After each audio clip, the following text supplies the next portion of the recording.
નમસ્કાર દર્શકો, India 7 news સાથે ફરી એકવાર હું મારિયા ખાન. જોઈએ આજના મહત્વના સમાચાર.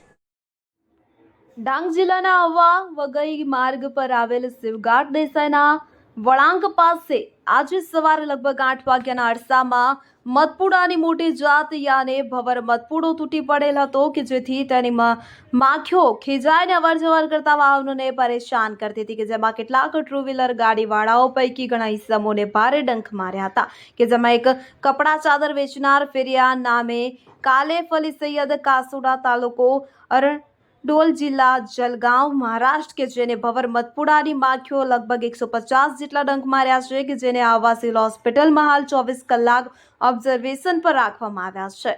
તો આ ઘટનાથી આ માર્ગ પર 1-2 કલાકો માટેના સમય દરમિયાન માખીઓ કે જે ભારે પરેશાન કરી રહી હતી અને આહવા વઘઈ માર્ગ પર અફરાતફરીનો માહોલ સર્જાયો હતો. કેટલાક ટુ વ્હીલર ગાડીઓ આહવા કે વઘઈ જવા માટે ગોગલી સુંદા સતીગામના માર્ગ થઈને ભવાન દગડ રસ્તાનો ઉપયોગ કરી રહેતા પણ જણાયા હતા. ત્યારબાદ 2-3 કલાક પછી ભોવર મધપુડાની માખીઓ જતી રહેતા આ માર્ગ ઉપર ફરી ટુ વ્હીલર ગાડીઓ એ રાહતનો શ્વાસ લીધો હતો.